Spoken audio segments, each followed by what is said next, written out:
Hi, Mike. Hey, how you doing? Right. I'm all right, thank you. How are you? Well, good, thanks. Yep. Yep. What have I been up to today? Not a great deal. I remembered to water the plants. That was a win. That's always bonus, yeah. I usually forget, but yeah. Are you a plant killer? Yeah, I tend to be. Yeah. I need a bit of advice on this. I could always Google it, to be honest, but this aloe vera, it started sprouting, and this second sprout's doing really well.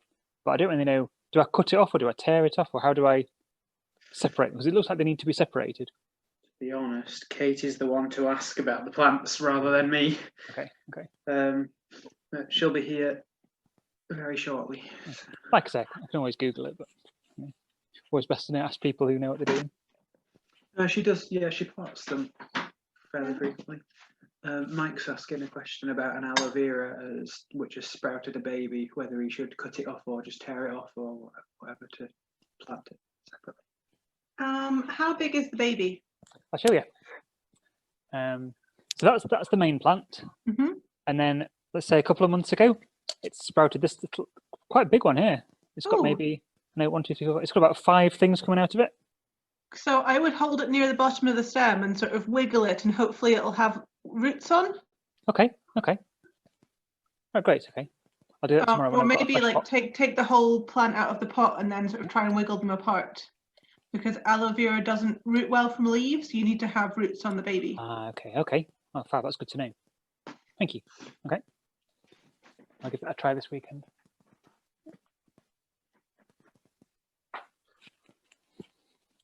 Oh dear. Have you been inside or out today? Inside most of the day. It's been raining for most of the day, but we went out for a little walk once Kate finished work. Yeah. Just round the loch nearby us. Yeah. That sounds lovely. Yeah. How's your benches and stuff going in the garden? We're still only at 1 section complete. Haven't done any more on that yet. Probably will be this weekend, although I might have some stuff to do for an interview. So. Okay, that's good. So have you made it through to round 2? I'm through round 2. I'm waiting. I should hear from them tomorrow. I think they're going to send me a technical test. So. Right, brilliant. Okay. Then I'll have to do that. And, in the meantime, my current employer has just offered me a promotion, and I'm kind of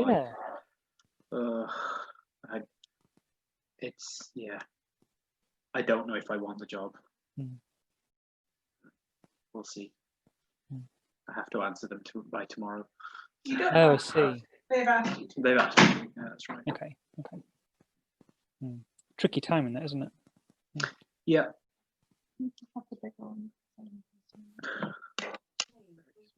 I am very sweet. Very sweet. Oh. What nibbles have you brought there? Hello, Mining Megan. How are you? Hello. Which coal mine have you just come out of? I am. The sun never came up here today. Oh, right. Oh dear. Okay. And I'm trying to do a project, and I can't. I don't know. I just need light, so I've used my headlamp. It's a very good idea. I don't know why I'm joking about it. It's a really good idea. Yeah. I need one of those when I'm reading a book, to be honest, because I've got no lights behind me. All my lights are kind of over there. Special little book headlamp. Yeah. Hey, everybody. How are you, Frankie? Right. I'm very good. That's good. What's happening? I'm very. Oh, hold on. There's 2 of me. Why is there 2 of me? I prefer the one that's talking. Oh, is the more to go around? Oh, she's gone now. Oh. Okay. You've absorbed the other one. I have. There was another Frankie, an evil Frankie, but it's okay because you've killed her now. Exactly. Dark Frankie. She's the Frankie of the darkest timeline. Are we not in the darkest timeline? No, Zach. Don't ask us, husband. You're gonna curse us. We're not in the darkest timeline.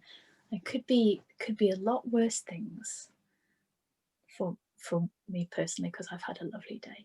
Hey, tell us about the lovely day. Should I tell him? I don't want to jinx it. I don't want to jinx it. Tell them, coward. I Fly tell them. You tell them. you tell them. With me. Frankie's got a new role job freelancey thing. Yay! Doing what? It's so I'm going to be doing 1 day a week as a sort of general factotum, but starting out doing some TV research. So working for my friend John, who has a production company based down at Pinewood, and I'm going to be starting out researching a project about chivalry, sort of looking at the kind of origins of sort of chivalry in the medieval period and kind of the role it played in society, and also then looking at kind of like chivalry in the modern day and how the kind of concept has changed, and like what, you know, how it's just, it's going to be interesting. It's going to be very amazing. That sounds so very much fun. It sounds very you as well. That's brilliant. Yeah. So gonna be doing that 1 day a week now. Congrats. Is that Pinewood, Michigan? Tell me I missed it. What are you Not doing? What was that, sweetie? Tell me I missed it. Also, hi Ainsley. I've got a new job, or a new part-time job. I'm gonna have a little bit more work in addition to the small amount of work that I will be having at my normal job going forward. I'm going to be doing some TV research, researching stuff for TV, and then putting together a treatment next year, and hopefully getting it made. So Very cool. So I'll have to look for your name on the production team. yeah. But that's so cool that there's production work happening and that you can do, like, that's really, I'm quite down on the lack of production work. So to hear that you got, I'm just like, oh, that makes me feel so much better. It just makes the world brighter. So Yeah. Oh, thank you. Yeah, it's I think the industry is very much still kind of asleep at the moment, but it's sort of getting there slowly. You know, things are starting to kind of trickle through, hopefully, and you know, I'm gonna get in there and push. So I'm very happy and excited. yay! Do the Muppet. Good work.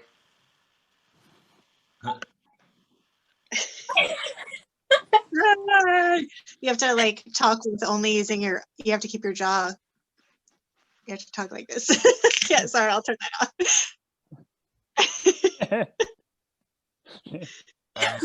Just while you're celebrating, hello, Malcolm here. I just listened to the catch up, and it was delightful, very, very delightful and lovely and loving and good and lovely. But could you sort of, when you start again, just sort of summarize, I don't know, the last couple of minutes or something like that, or just read it out again? Because it seemed like there was a bit of a... Yes, it's literally like the last few 10 words. seconds or something. Exactly. It's so yes, I have posted a whatever it is, like 5-second snippet on the Storytime group. Lisa also left a comment saying it's kind of got trimmed off. So I have posted that little snippet, but yes, I can go back and read. I can see if I can go back, and like it was quite maybe under the top.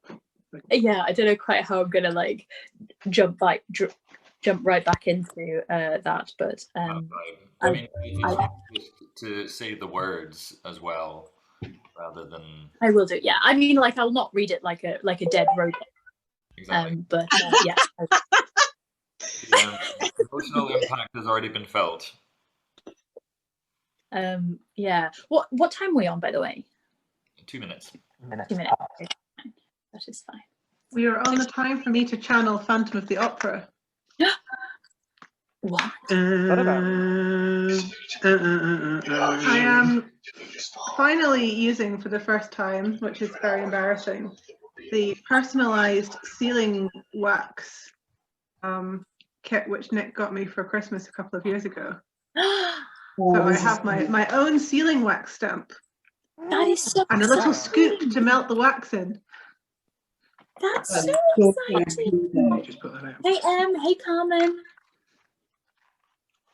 You know what, Katie? I have one as well. I made my own seal because I decided I wanted one. So we should send each other letters and wax seal them. We absolutely should. Absolutely. Hey, Jonathan. Hi, Martin. Who else have we got? Hey, Dina. Can you wait an extra couple minutes for them? Yes, yeah, no problem at all. Got bathroom Jen. Bathroom Jen. Hey, hey. How are Bathroom you? Jen. Ooh, is that a face mask? Yes. Oh, very nice. Very nice. Malcolm is stroking his toilet. Been a very good toilet. Very well behaved. Nice toilet.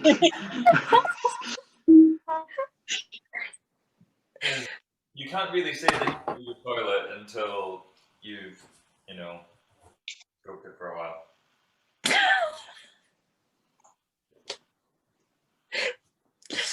So yesterday I confessed to my, deep and abiding dentist kink. Today Malcolm is confessing to his sort of habitual caressing of his toilet. Anyone want to volunteer for tomorrow? We're gonna get all of this stuff out in the open where it belongs. Is Gordon here? I don't know if. Oh no, Gordon's not coming tonight. I don't think Gordon's going to be watching this on catch up. Oh. No notes. No notes. I hope he's going to be okay. Gordon, when you watch this, I hope you're going to be okay because tonight is going to be a lot. This is a general PSA. Tonight's going to be a lot. I need you to trust me. Okay? But anyone who wants to get their bear now. Oh. Should we begin and I will start off reading the tail end of the last letter and then we can kind of begin in earnest. How would that be? Don't know if Emma's ready yet. Sorry, my love? Emma asked us to wait a couple of minutes. I don't know if they're ready yet. I'm just thinking because that is a nice seal. Ooh. What does it say on it? It's got a cat and a mouse because I'm Katie Cat and he's Nickel Mouse. That's adorable. You're adorable. It was designed by Beth for extra adorableness. That's even more adorable in that case.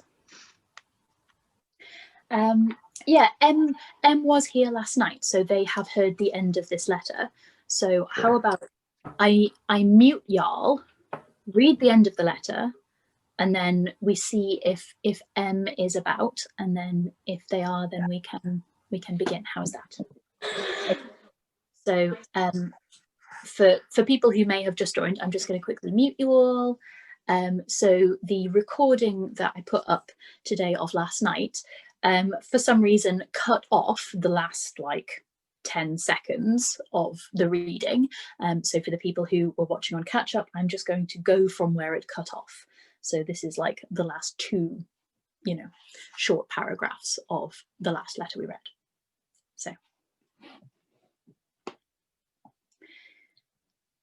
So let me say what I mean as well as I can. I sought loneliness when I was young. You've seen me there on my promontory, patient and unaware. But when I think of you, I want to be alone together. I want to strive against and for. I want to live in contact. I want to be a context for you and you for me. I love you and I love you. And I want to find out what that means together. Love, Red.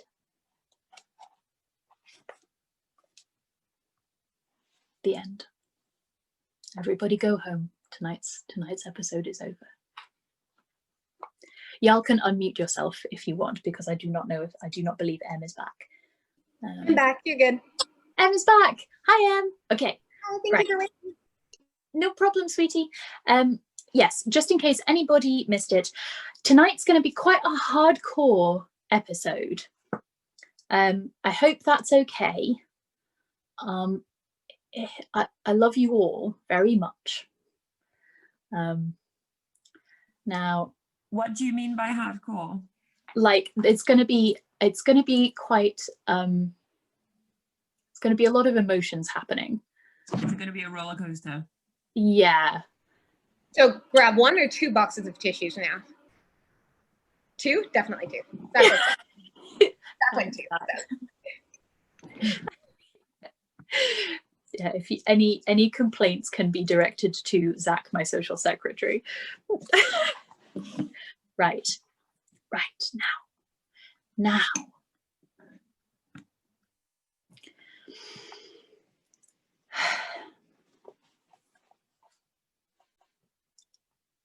Are you sitting comfortably? Then I'll begin. Commandant summons Red to a field office. Blood, as usual, is everywhere, mostly frozen this time, which smells better.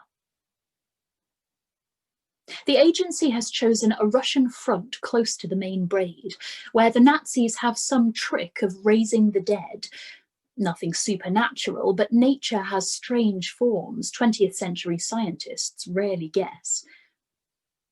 The gnawing corpses have a sharp, fungal odour when Red draws close enough, which suggests down-thread intervention, the great adversary at work. The sky is mostly white, but the snow has stopped for now, and clear blue opens high up and far away. The Soviet soldiers are scared and cold and hungry. They will die here. They will hold their post just long enough for Zhukov to reinforce another, more critical position behind them. They are brave boys and more than a few girls. They share their last spirits, songs, jokes from home, whatever they carry in their flasks. Bravery won't save them, neither with the gallows grim gravity their officers' faces wear. Other operatives appear and disappear, carrying reports or cases of weaponry or their comrades' blanched, drained bodies. They bear trophies and tribute. Everyone looks scared. They fit right in. Altogether, a well-chosen office. Usually, Commandant operates up thread from some gleaming crystal citadel or other. At times, the agency has called Red to report to a bare platform orbiting an unfamiliar star, forgetting even to produce a human-like superior she can address. The stars alone listen. Commandant must have been decanted once. All her agents had. But she retreated to her pod long ago and now roams time and space as a disembodied mind, wedded to, webbed through the agency's great hyperspace machines. She takes form only when she must, and when she does, she chooses any form that lies to hand, or none. Mostly she contemplates abstracts and calculates trajectories in time, considers her many agents as multidimensional vectors and knots. Viewed from sufficient height, all problems are simple. All knots can be untied with a few deaths, or 10,000. Such remove has its place when the fight goes well. Decisions made far from the front are secure against insurgents, infiltration.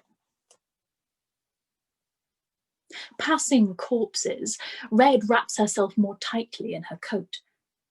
Not to guard her flesh, she is barely cold, even in this death freeze, but to guard the small blue flame inside her. Loss begs immediate response. Decisions lose the luxury of distance. Commandant remains down thread, of course, but she's made a local copy for moment-to-moment operations, damage containment, scouting, and that copy has climbed the braid into the past to chart the new threads Garden's spun, the strands it has shifted, the knots it has tied. Field offices are vulnerable, however, so they are built in bubbles of time, fortified against causes and effects.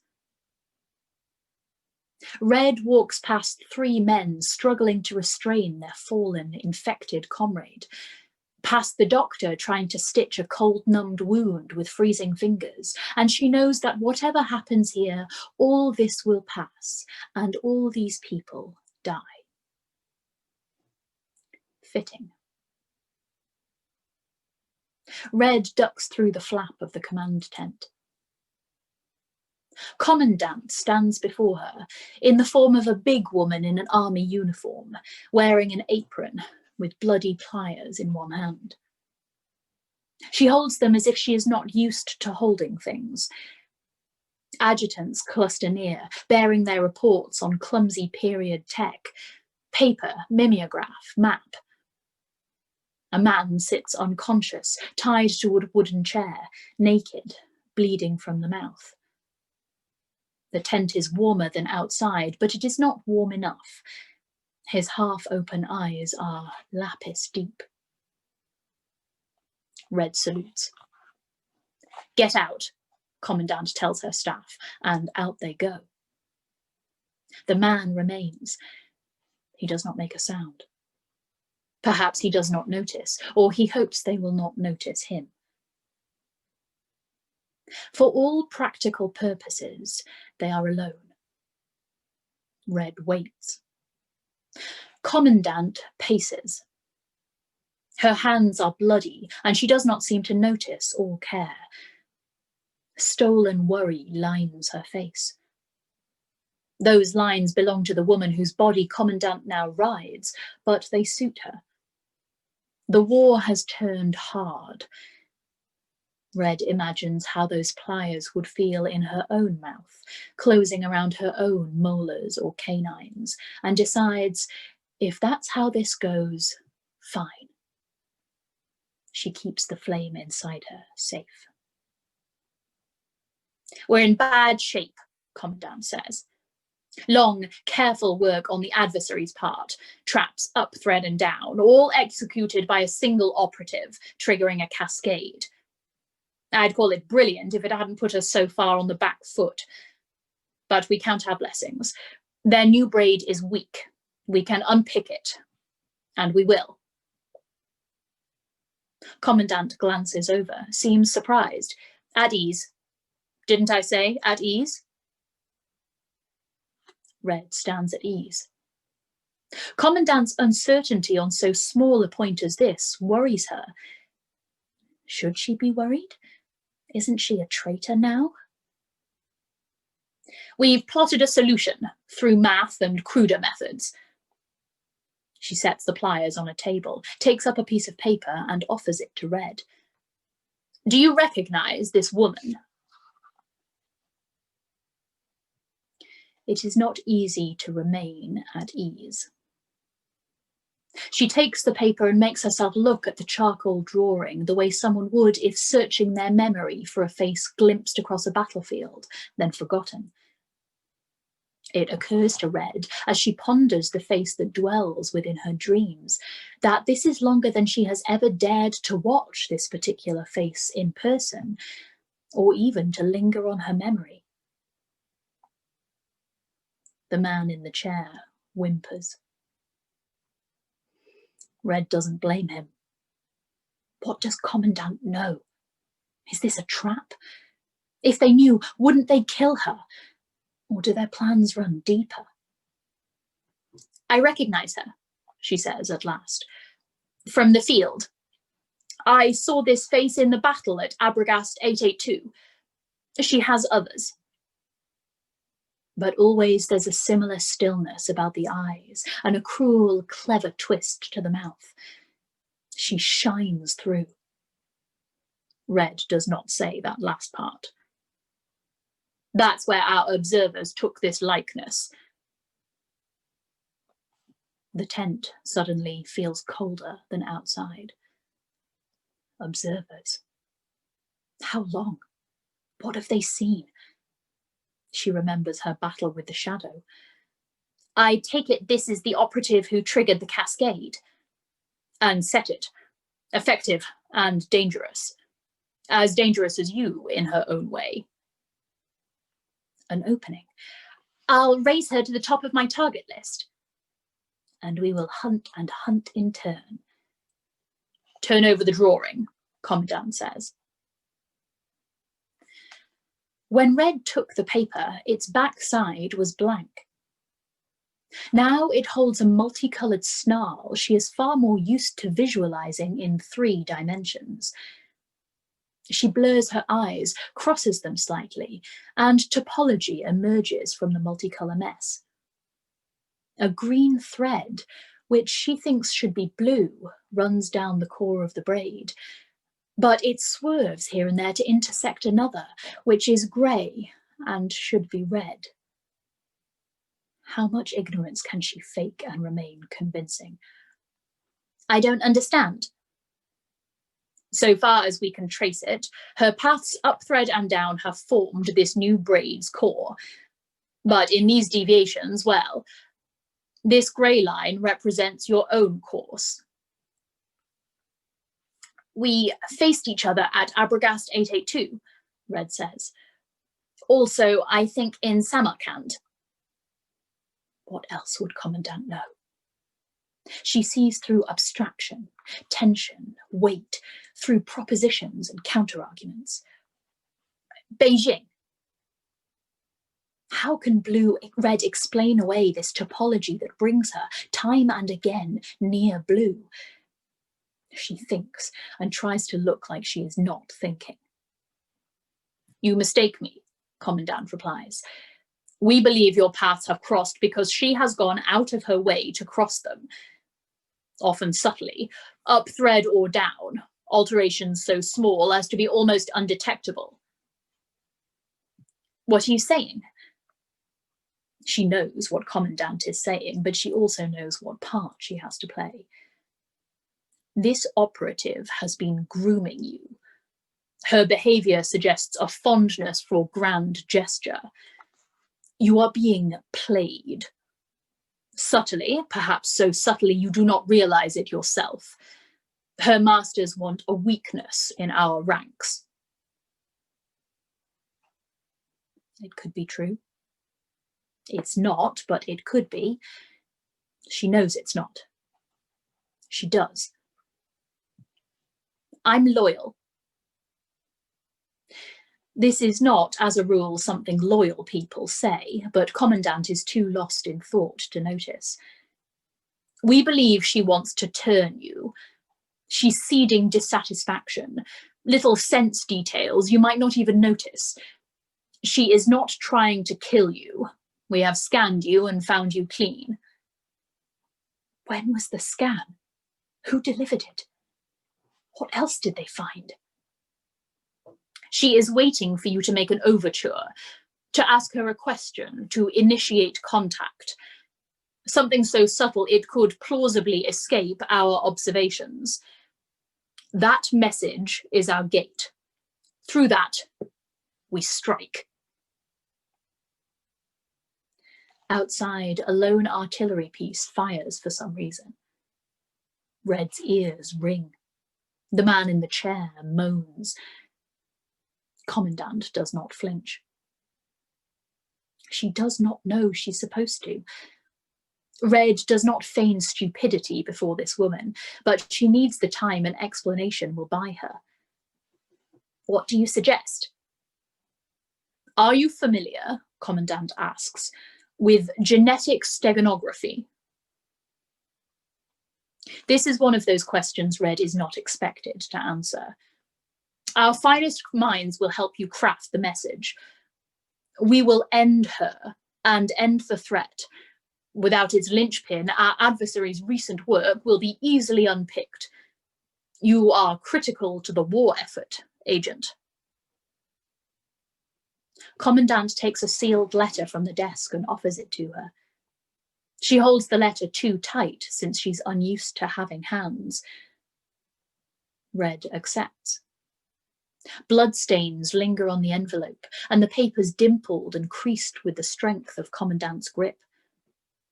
Suspend your ongoing operations. Transfer to the thread indicated here. Begin the work. Save the world. Yes, sir. Red salutes again. Commandant returns the salute, then hefts the pliers again. The man on the chair is already screaming by the time Red leaves. A comrade raises his head, wants to talk to her. Red marches out to her duty. She makes it 10 threads over, a continent away, several centuries up, before she collapses at the foot of an enormous rainbowed wall of water called Mosi Oatunya and does not weep. She watches with her eyes open. Sometime later, a bee zips past her ear and dances before her amid the spray. She reads the letter it writes on air and feels a sickness around the flame in her chest. They can make this work. They have to. At the end, she holds out her hand.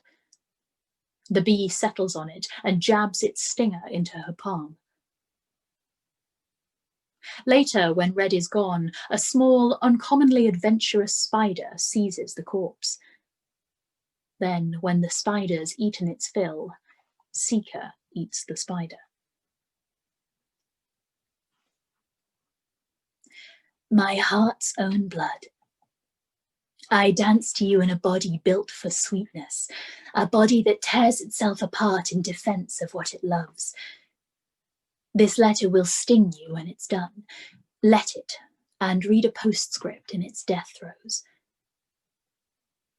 I dance, this will be a very boring letter, because this thing in me, this piping heat, this rising sun that hardly fits in the sky of me won't stay put. To know you my equal in this too, this beat of my blood's drum, this feast that won't diminish no matter how I ravish it. Red, red, red, red. I want to write you poetry, and I am laughing, understand, as I teach this small body my joy, laughing at the joke of me and the relief of being supine on a stone slab with a knife above me and seeing your hand and eyes guiding it. That surrender should be satiety, that it should have taken me this long to learn that. Red, I love you. Red, I will send you letters from everyone telling you so. Letters of only one word. Letters that will brush your cheek and grip your hair. Letters that will bite you. Letters that will mark you. I'll write you by bullet ant and spider wasp. I'll write you by shark's tooth and scallop shell. I'll write you by virus and the salt of a ninth wave flooding your lungs. I'll stop here. I'll stop. This is probably not how this is done. I want flowers from Cephalus and diamonds from Neptune, and I want to scorch the 1,000 earths between us to see what blooms from the ash, so we can discover it hand in hand, context in context, intelligible only to each other. I want to meet you in every place I have loved. I don't know how it's done between such as us, Red, but I can't wait to find out together. Love, Blue. P.S. I write to you in stings, Red, but this is me, the truth of me, as I do so. Broken open by the act, in the palm of your hand, dying.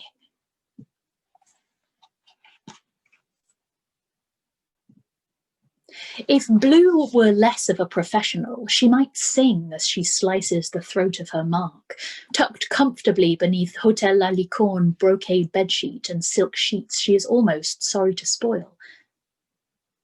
The easiest work since her great achievement, and all in her favourite strands. Blue almost feels herself on vacation. She is so relaxed, so happy. Others work now to tend the new shoot, while she cuts fresh swathes in soft flesh. She does not sing, but the bright bubbling of the Earl's blood beneath her hands makes her sigh, and ballads crowd her tongue. Oh, the Earl was fair to see. Blue has never laid plans, not really. Not her own, ever. Her job is to execute. She almost laughs, washing her hands, but doesn't. To perform. She is familiar with cautionary poets' exhortations across half a dozen strands of mice, men, plans, canals, Panama. But she plans now. She sits at the octagonal mirror in her own room, which she never left by the door, naturally. Honestly, the penny dreadful of her actions is another layer of amused enjoyment for her, and braids her dark hair in slow, careful configuration.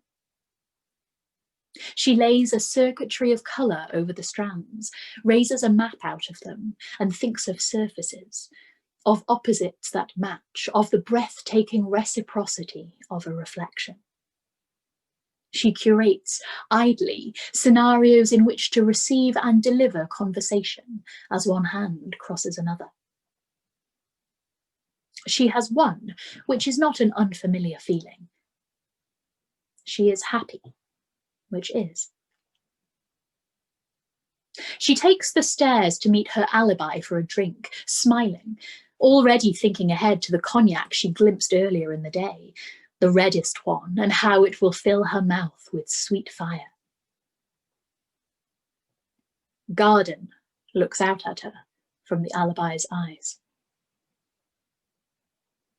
Blue does not miss a beat, but the smooth legato into which she folds the beat may as well be a stumble to Garden. Blue's fingers curl around the gilt back of a chair as slowly as the corners of her lips curl into a smile. She pulls it out, sits down, while Garden pours her a glass of red wine to match her own. I hope you don't mind my dropping in, says Garden, mischievous green glaze flicking up at Blue, but I so wanted to toast to our success in person, as it were. Blue chuckles and reaches her hand across the table to clasp Garden's warmly. It's good to see you, as it were. Blue withdraws her hand, reaches for her glass, raises an eyebrow. But you're concerned about something. The toast, first. Garden raises her glass. Blue mirrors her. To lasting success. Their glasses clink. They sip. Blue closes her eyes as she licks colour from her lips, obliterates its name even as she coats her tongue with it, listens to the deep, velvety green of Garden's voice. You're in danger, says Garden in soft, almost apologetic tones. I want to put you to bed. Blue opens her eyes and affects a look of mild surprise. That's very flattering, but I expect a lady to buy me dinner first. Garden's laugh is a rustle of leaves. She leans forward, and Blue feels herself falling into her eyes, tasting the ease they promise, the rest. My dear, says Garden, your accomplishment, while stellar, has a touch of, shall we say, ostentation to it, relatively speaking. Where your siblings bloom and melt back into me, you... Garden brushes a soft thumb along Blue's cheek with a tenderness that draws a tremble from her jawline. You root in the air, my epiphyte. It's no hard thing to trace the new growth to you, singly. You have always, says Garden, planting the words into Blue's smile like strangler fig, been too fond of signing your work. If Blue were less of a professional, she might have looked stunned. She might have chewed her lip. She might have walled up the inside of herself into a tomb and drowned it in a bog and set the bog on fire in her panic of what and when and how long. Instead, she rakes through Garden's words, looks, tone, tills their depths, and turns over nothing but affectionate reproof of long-standing habit. She leans forward, takes Garden's hands in hers again. If you embed me now, she says steadily, we commit to losing the ground we've gained. More slowly, yes, but it will be a step sideways instead of forward. Keep me in, and we can press this advantage. You must feel it. The difference? We are on the brink of something. Brinks, says Garden with casual fondness, are traditionally stepped back from. They are also fine places over which to tip one's enemies, says Blue, traditionally. Garden chuckles, and Blue knows she's won. Very well. Once you're done here, proceed up thread until you meet my sign, then 12 strands over. There's a delicate opportunity there. Garden draws her hands back slowly. You are more precious than you know, my tumbleweed. Take care. Then Garden is gone, and Blue makes a dry remark about the strength of the wine as her alibi finds her focus again, laughs, and the evening dissolves into mirth. When Blue checks out the next morning, the concierge looks confused. My apologies, mademoiselle, he says. There has been a mistake with your bill. I will make up another. May I? Says Blue, not trembling, not in knots, gloved hands sure as she reaches for it, already seeing the smudge in the ink for what it is, disguised as an unlikely decimal point. She reads it while the concierge looks on. Ah, yes, she says, her voice warm and bright. My friend and I enjoyed ourselves a little too well last night, but so fine a champagne would have been a step too far. You are correct. She smiles. We had nothing to celebrate. She crumples the smudged bill neatly before the concierge can ask for it back, pays the new bill, walks out, and imagines the housekeeper's scream in 1 hour's time in place of her own. A groundskeeper burns brush outside. Blue tosses the old bill into the blaze without breaking her stride. Once she's gone, Seeker plucks the smouldering bill from the flames and eats it, piping hot.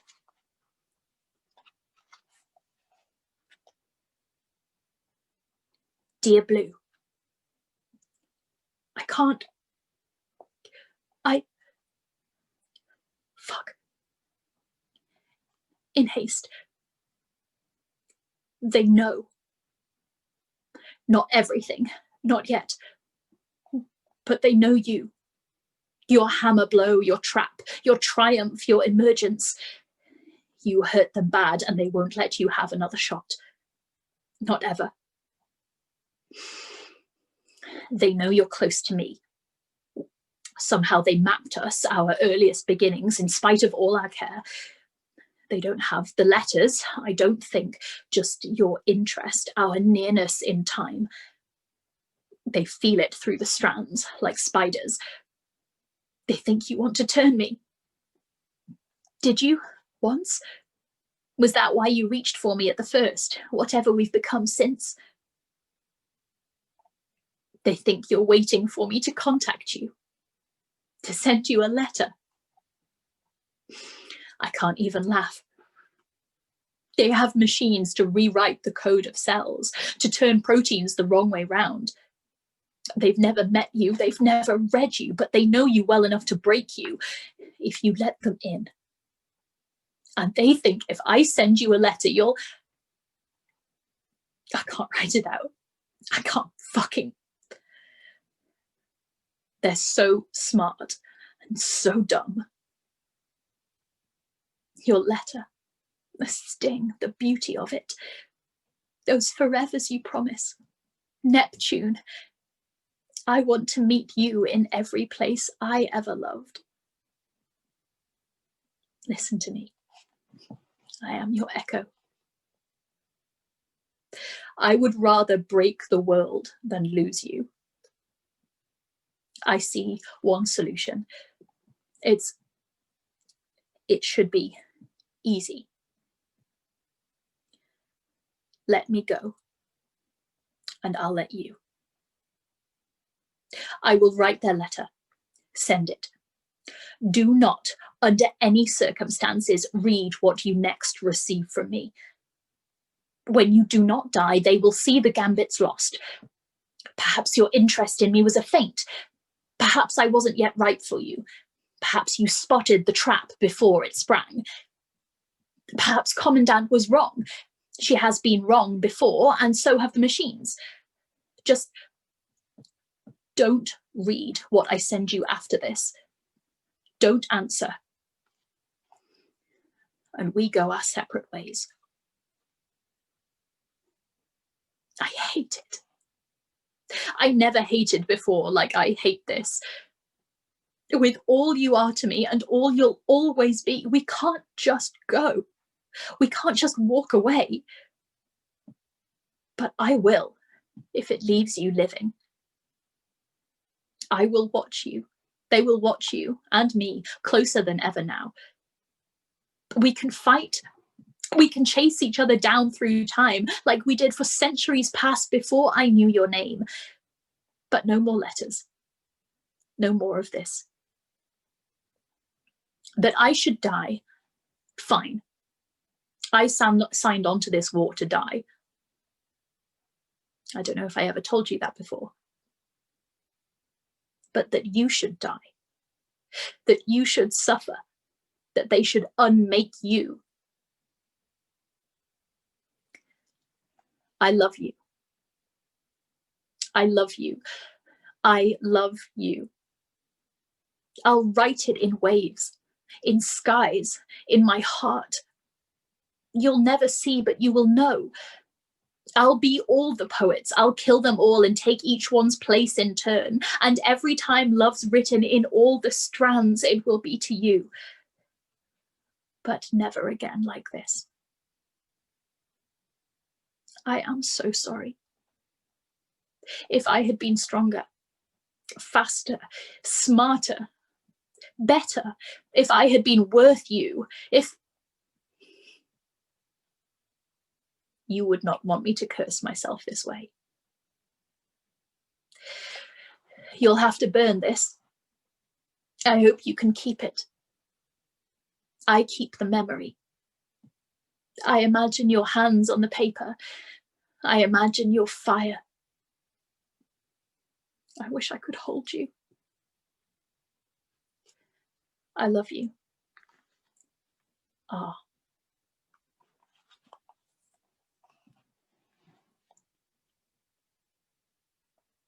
Red concocts an ending. The work takes longer than she thought. She never laboured so upon a letter.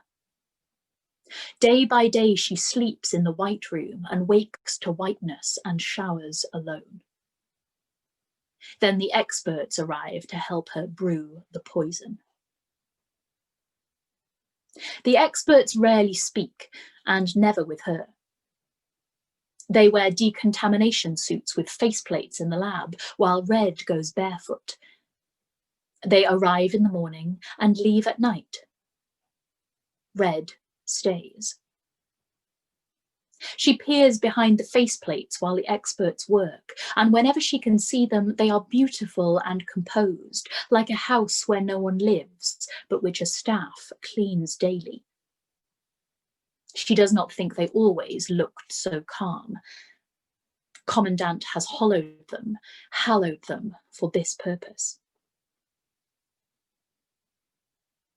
Red's message must be subject to minimal interference and oversight, lest the poison reek of committee and warn their prey. That's what Commandant has said. Red does not know whether she should believe. She proceeds with care.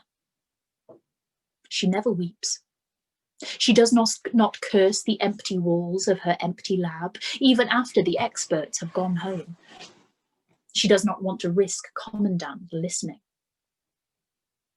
She sleeps and dreams of letters. It will be a plant. She chose that form. A plant grown from seed to give Blue every chance to turn away. She gives it thorns. She makes its berries evil red, its leaves dark and oily. Its every piece cries poison. She waits for the experts to object, but they do not. Nothing could be simpler than killing a garden agent. They die like anyone else, and then their spores infect. Their wind-blown dandelion tufts take seed. Their deep roots put forth new shoots. To break them, that's the trick.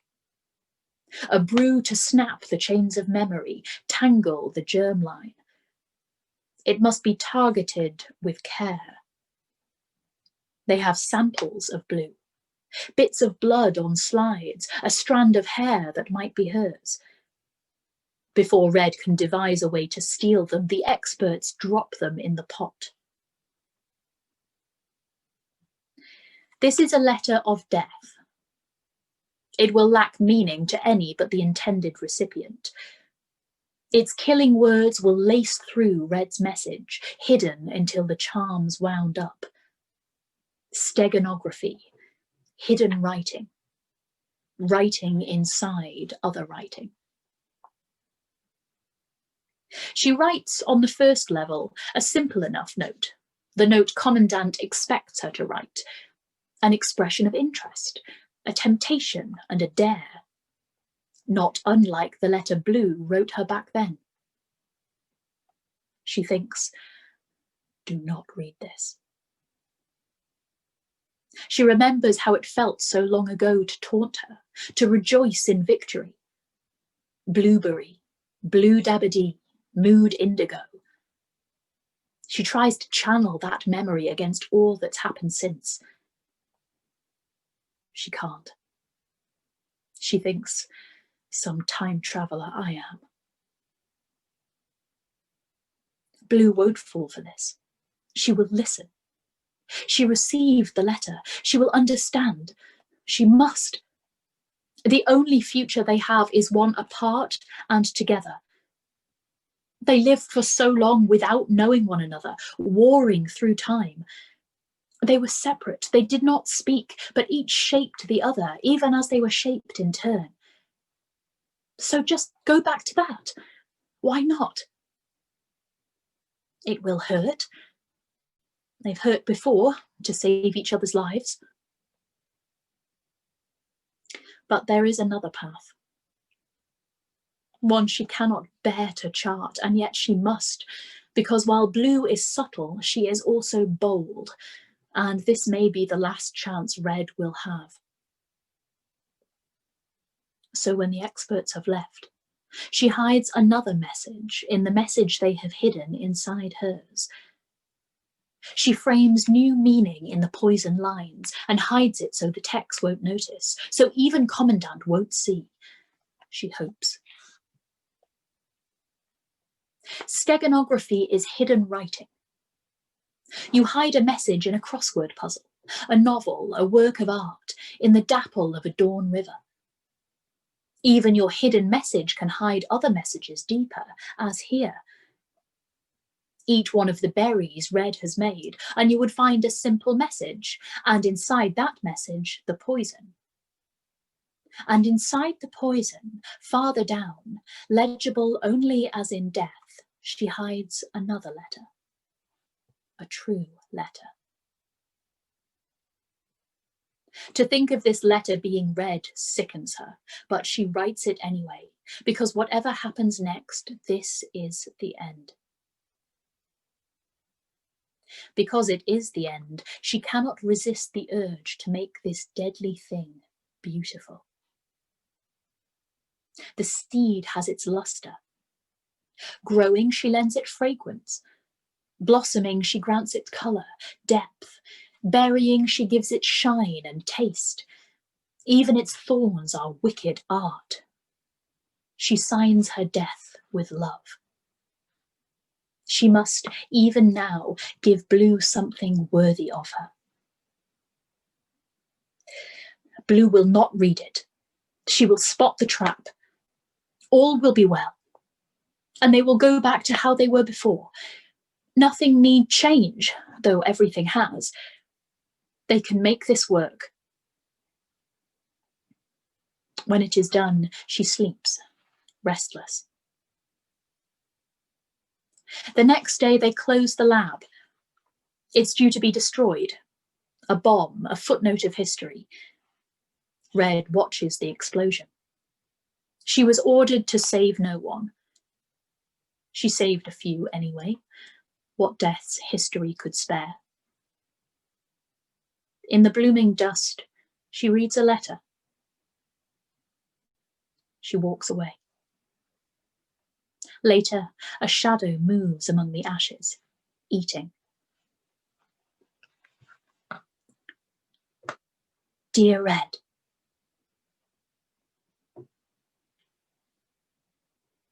As you wish. B.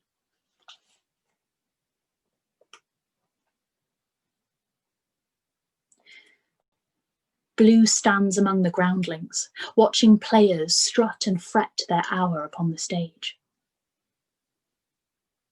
She's an apothecary's apprentice in this life, a study in dark and bright. Black hair cropped short beneath a flat felt cap, black doublet over white shirt and hose. She has carried out Garden's delicate opportunity, one womb quickened, another slowed, and lingers now on the margins, watching the first performance of a new play. If Blue were a scholar, and she has played one enough times to know she would have loved to be, she would catalogue across all strands a comprehensive study of the worlds in which Romeo and Juliet is a tragedy and in which a comedy. It delights her, whenever visiting a new strand, to take in a performance, not knowing how it will end. She is not delighted now. She watches the performance with all the tense fervour of awaiting prophecy. She leaves before the end. She returns to the shop.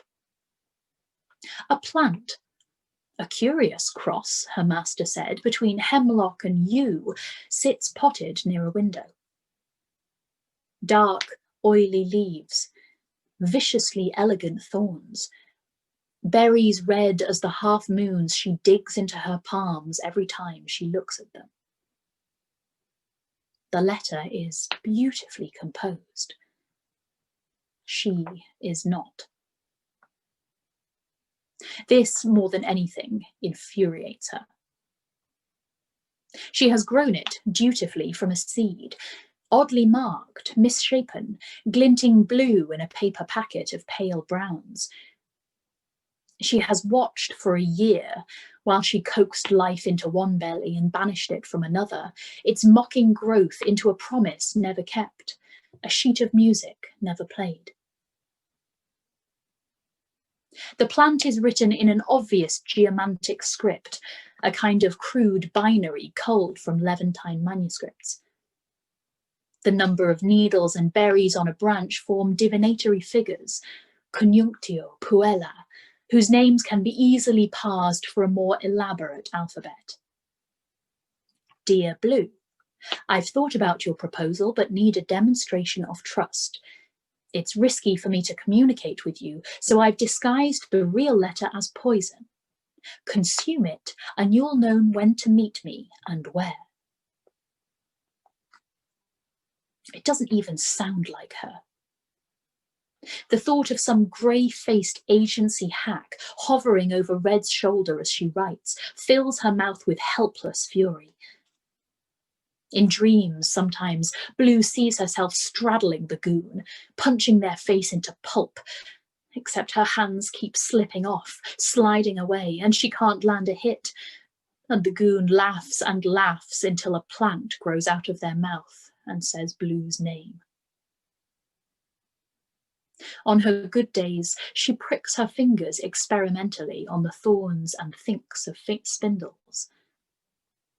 On her bad days, she takes trips 70 years down thread just to watch London burn.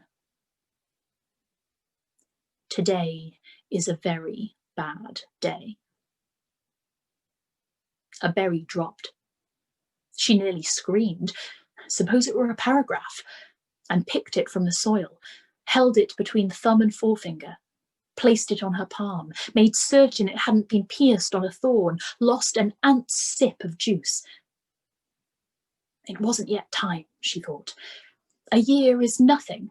A year is no time at all to wait for a letter rescinding the letter, a letter contradicting the contradiction of this letter.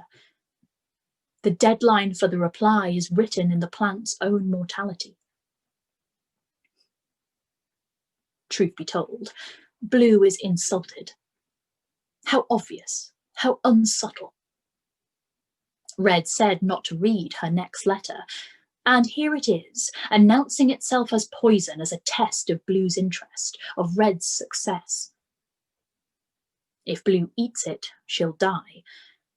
But if Blue doesn't, then Red's side will know she's been tipped off, will suspect Red, will destroy her instead. Her heart should have been broken by better. Her betrayal should have had sharper teeth. All that. And now this. Still, she strokes its leaves. Still, she bends to sniff the stems, a blend of cinnamon and rot. She was always going to eat it down to the root. There are as many berries as they have exchanged letters. She eats each one slowly, her eyes closed, crushing some against her hard palate, others between her teeth, rolling their sweetness along her tongue.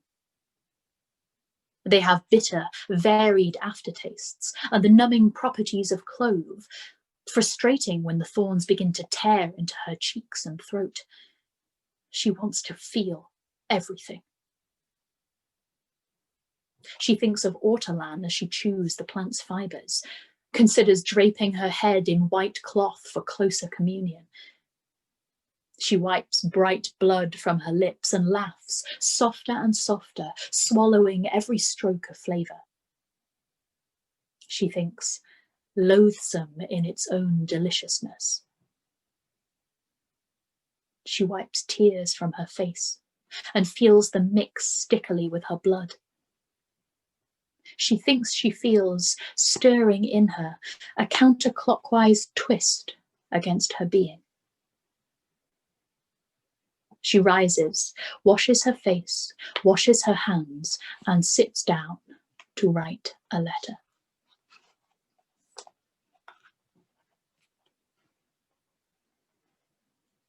Stop.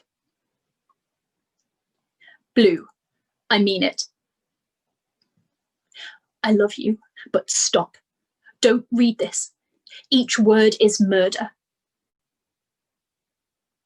Dearest Blue, beloved Blue, wise, fierce, foolish Blue, don't shrug this danger off as you've shrugged off death and time before. This is no slight sidling risk, no road-met random monster, no dragon, no woodland beast, no alien god to trick or outwar. Nothing so kind.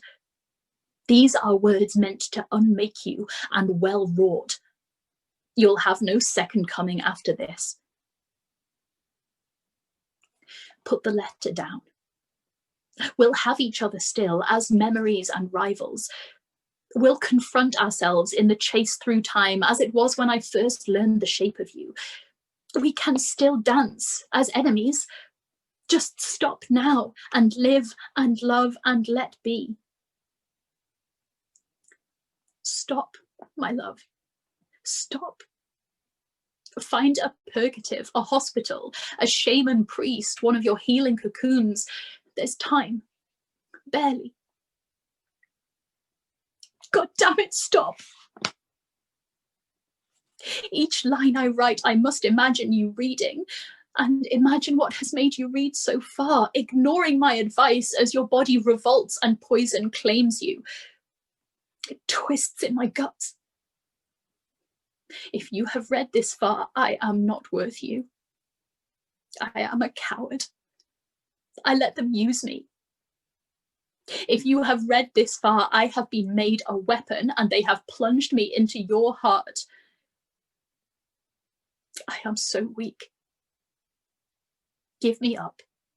Leave now. There's still a chance, however slim. I love you. I love you. I love you. Go. Forever yours. Red.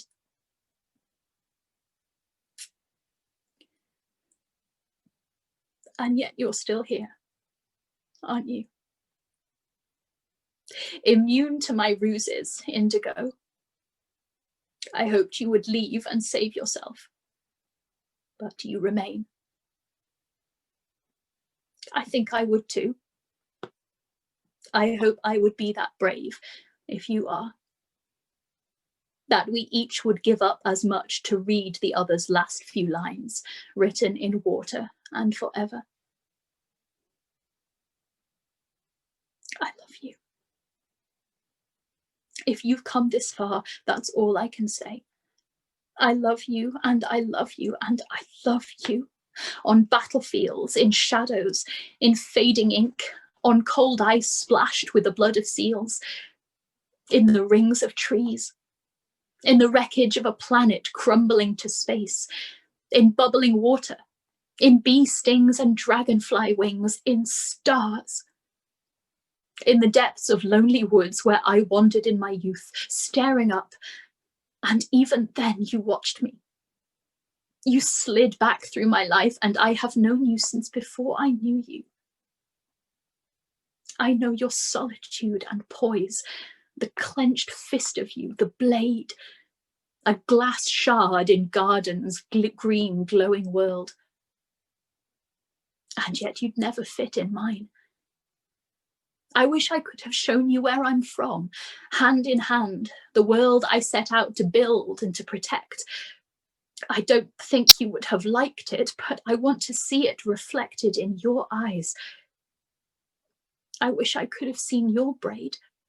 And I wish we could have left all those horror shows behind and found one together for ourselves.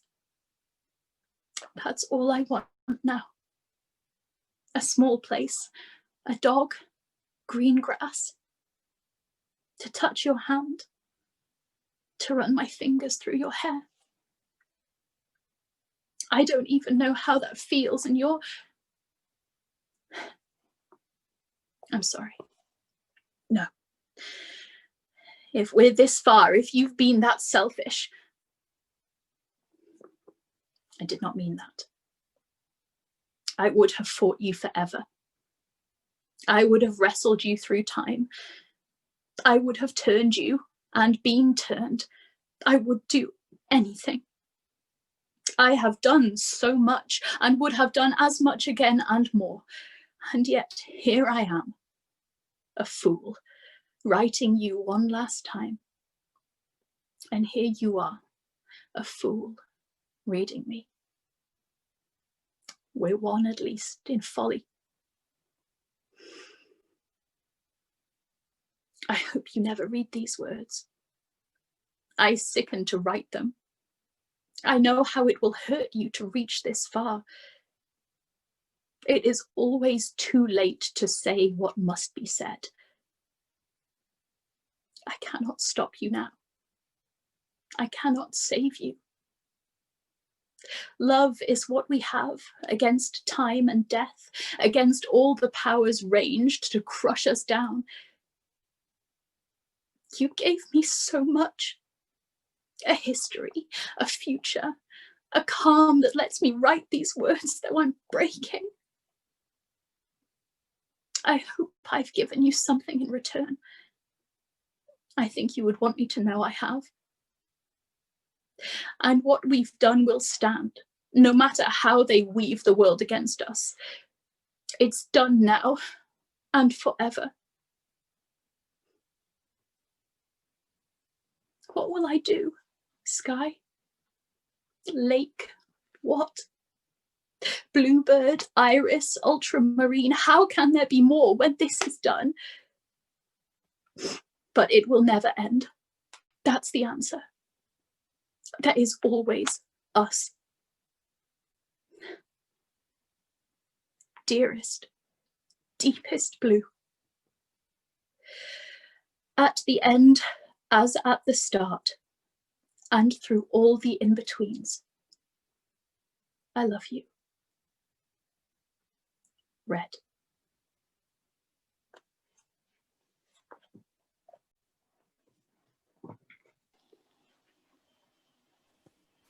You need to see this face.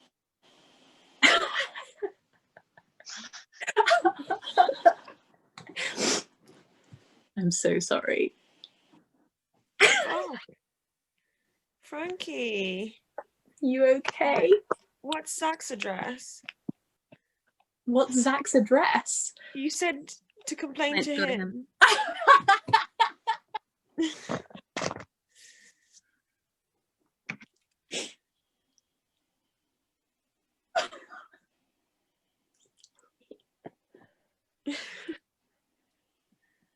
I was flicking through different views and everyone looked so depressed. Frankie, what the fuck? I was really starting to see the parallels with Romeo and Juliet, and then, oh, okay, yeah, there we are.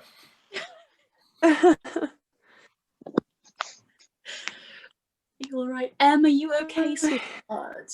Yeah. Yeah, I'm good. It's been a feelings kind of day. Oh, it's good. Oh, babe.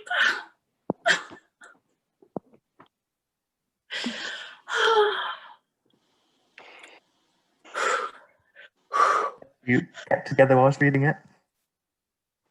Yeah, I was pretty pleased with that. Yeah, fuck.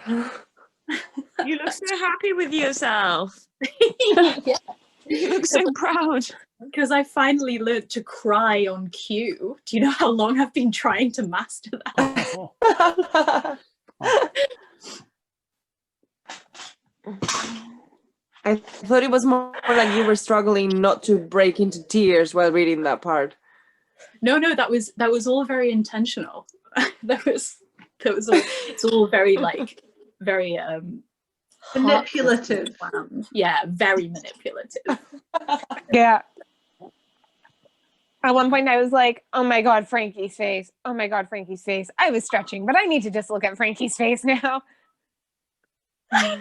Like, you were just so beautifully expressive during that. Holy shit.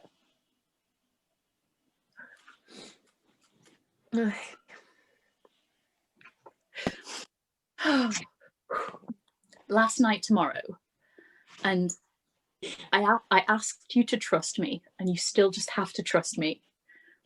I can't tell you anything more than that. I'll be coming to you live from Edinburgh tomorrow, so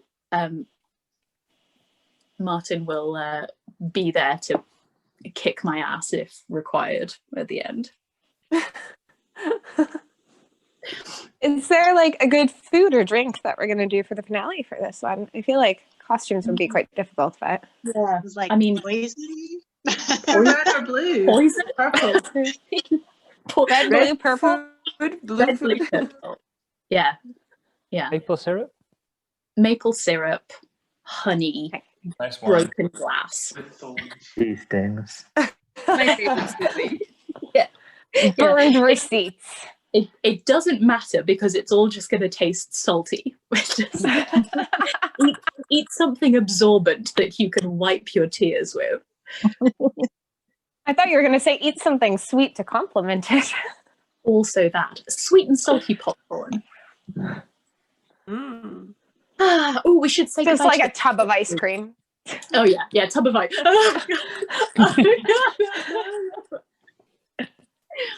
Okay, we should say goodbye to the catch-up crew. Catch-up crew, I hope you're okay. We love you. I love you. I'm sorry. Really sorry. Come back. Come back.